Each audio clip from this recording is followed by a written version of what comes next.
Mahigit 5,000 at 500 flood control project ang natapos na at marami pang iba ang kasalukuyang ginagawa sa buong bansa. Number 1, sinungaling. Ay, naguyod na! Ay, darangan.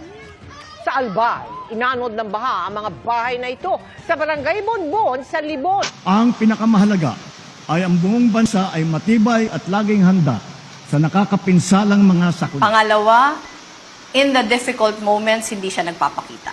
Sa sobrang taas ng tubig, halos bubong na lang ang makikita sa ilang bahay. Ang lalaking ito natrap na sa loob ng kanilang tahanan. Nangunguna ang ating mga DRRM workers upang tiyakin ang ating malawakang paghahanda at ang ating pagiging mulat at listo sa anumang oras.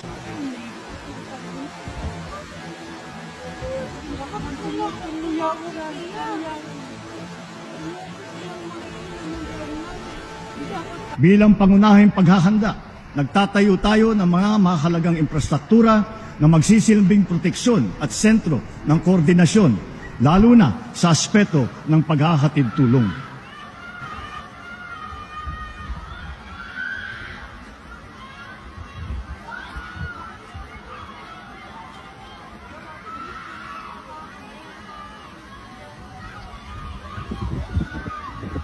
Officers para magsabi when they can come in. So that's what we're waiting for now.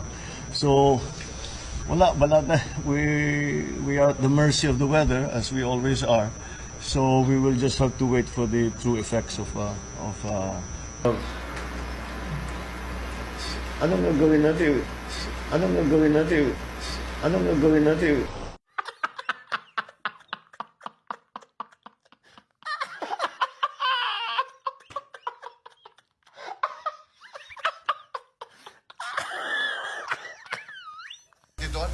po kanina, as of 6 a.m. po kanina, nasa 5,329 passengers po yung stranded natin and 994 vehicles.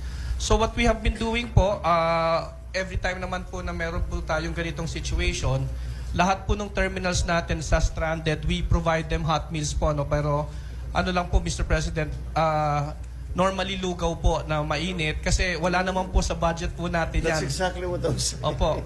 But what we do po is we do it po out of pocket po ng mga empleyado din po natin. We augment the hot meals pero we're about to come up with our DOST ready-to-eat box.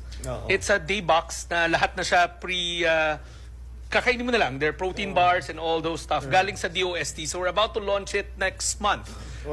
So yun yung mas systematic way of doing it. But that's something that yan ang talagang fell through the cracks na hindi natin napaghandaan. Departments seem to be well prepared. We have some budgeting issues simply because na meron tayong napakarami ang dumadaan na bagyo.